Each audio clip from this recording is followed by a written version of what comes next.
Hello everyone, welcome to my channel food for foodophile. कैसे हैं आप सभी? आई होप आप सब बहुत अच्छे होंगे, स्वस्थ होंगे, अपनी लाइफ में मस्त होंगे। मैं भी अच्छी हूँ और आज मैं आप लोगों के साथ शेयर करने वाली हूँ पनीर लबाबदार की रेसिपी। बहुत ही बेसिक से मिर्च मसालों के साथ इसको बनाकर तैयार किया है। कोई क्रीम वगैरह का यूज़ नहीं किया है इसमें मैंने, और बहुत ही लाजवाब पनीर बनकर तैयार हुआ है। तो चलिए रेसिपी स्टार्ट करते हैं। तो यहाँ पर मैंने एक प्री हीटेड कढ़ाई में 2 टेबलस्पून मस्टर्ड ऑयल गरम कर लिया है। इसमें 2 मीडियम साइज की रफली चॉप्ड अनियन ऐड कर दी हैं। साथ ही में 10-12 लहसुन की कलियां और 1 इंच का अदरक का टुकड़ा, और इन सभी को लगातार चलाते हुए हाई फ्लेम पर भून लेंगे। अब जैसे ही हमारी प्याज अच्छे से भुन जाएगी, इसका कलर चेंज हो जाएगा, तो हम इसमें टमाटर ऐड कर देंगे। तो यहाँ पर मैंने 2 मीडियम साइज़ के टमाटर को रफली चॉप कर लिया है और इसमें ऐड कर दिया है। अब हम इनको भी लगातार मीडियम टू हाई फ्लेम पर चलाते हुए पकाएंगे जब तक कि ये सॉफ्ट ना हो जाए टमाटर। तो मैं इन्हें लगातार चलाते हुए पका रही हूँ और यहाँ पे ऐड कर रही हूँ मैं 1 हरी मिर्च कट करके, और इससे बहुत अच्छा फ्लेवर आता है। साथ ही में 1 चम्मच नमक ऐड कर रही हूँ, जिससे कि हमारा टमाटर जल्दी से सॉफ्ट हो जाए। तो जैसे ही मसाला हमारा अच्छे से भुन जाएगा और ये सॉफ्ट हो जाएंगे टमाटर, तब हम इसको ठंडा करेंगे अपने मिक्सचर को, और फिर इसकी एक प्यूरी बनाकर तैयार करेंगे। तो देखिए टमाटर बहुत अच्छे से सॉफ्ट हो गए हैं। गैस की फ्लेम मैंने ऑफ़ कर दी है। अब मैं इसको फ़ैन के नीचे रख के ठंडा करूँगी। तो ये देखिए मसाला बिल्कुल हमारा ठंडा हो चुका है। तो अब इसको एक जार में ट्रांसफ़र कर लिया है मैंने, और अब इसको हम पीस लेंगे अच्छे से, इसकी प्यूरी बना लेंगे। तो प्यूरी बनकर तैयार हो गई है। अब हम इसको एक साइड पे रखते हैं और एक सीक्रेट मसाला बनाकर तैयार करते हैं। तो यहाँ पे मैंने 2 टेबलस्पून फ्रेश कर्ड ली है, 1 टीस्पून इसमें टर्मरिक पाउडर ऐड किया है, 1 टीस्पून कोरिएंडर पाउडर ऐड किया है, 1 टीस्पून कश्मीरी लाल मिर्च, 1 टीस्पून भुना जीरा, और साथ ही में पिंच ऑफ हींग।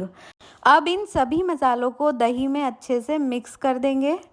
तो दही वाला मिक्सचर एकदम तैयार है। तो बढ़ते हैं नेक्स्ट प्रोसेस की तरफ। तो हमने वही वाली कढ़ाई ले ली है जिसमें हमने प्याज और टमाटर को भूना था।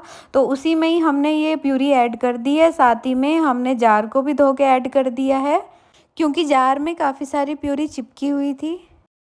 प्याज और टमाटर को मैंने पहले ही काफ़ी अच्छे से तेल में भून लिया था, तो इसीलिए मैंने इस प्यूरी को तेल में नहीं भूना है। और अब इसमें एक अच्छा सा उबाल आने लगा है। हम लगातार इसको चलाते जा रहे हैं और इसको मीडियम फ्लेम पर ही मैं लगातार चला रही हूँ।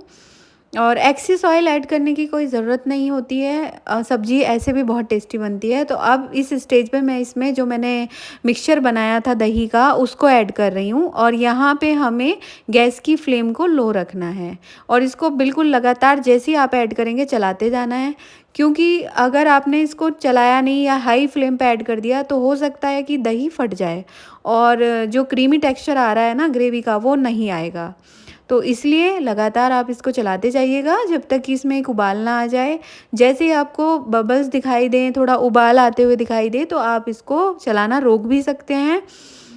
अदरवाइज़ जब तक तो आपको इसको चलाते ही जाना है।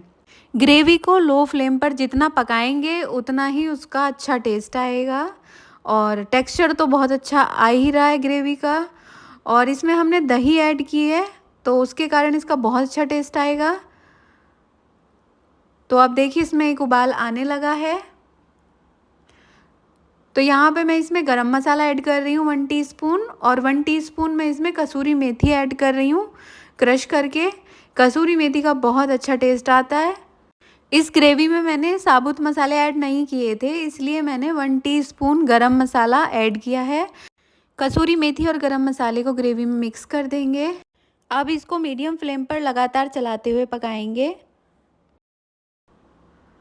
यहाँ पर ऐड कर रही हूँ मैं नमक और रेड चिल्ली पाउडर। और ये 200 ग्राम पनीर है अमूल का फ्रेश पनीर, इसको मैंने कट कर लिया था और यहाँ पे मैंने अभी इसमें ऐड कर दिया। साथ ही में थोड़ा पानी ऐड कर रही हूँ, क्योंकि मुझे थोड़ा सा ग्रेवी की कंसिस्टेंसी थिक लग रही थी, तो मैंने इसको थोड़ा सा पानी ऐड करके एडजस्ट कर दिया है। और अब मैं इसको 5 मिनट के लिए ढककर पकाऊंगी। तो ये 5 मिनट हो चुके हैं। देखिए सब्ज़ी बिल्कुल अच्छे से बनकर तैयार हो गई है। बहुत ही टेस्टी सब्ज़ी बनी है और बहुत ही कम तेल, बहुत ही बेसिक से मिर्च मसालों के साथ बनकर तैयार हो गई है। आप इसको पराठा, पूरी या राइस के साथ एंजॉय कर सकते हैं। तो चलिए इसको सर्व करते हैं। तो यहाँ पे मैंने इसको गार्निश किया है घर की ताज़ा मलाई से। तो यहाँ पर हमारी थाली तैयार है। तो मैंने कॉम्बिनेशन में बनाई है कद्दू की सब्ज़ी, साथ ही में रायता और पूड़ी, और ये बहुत ही टेस्टी बनी है। आई होप आज की रेसिपी आपको बहुत पसंद आई होगी, और अगर आज की रेसिपी आपको पसंद आई है तो प्लीज़ मेरे चैनल को लाइक कीजिए, फैमिली एंड फ्रेंड्स के साथ शेयर कीजिए और सब्सक्राइब कीजिए। Thank you.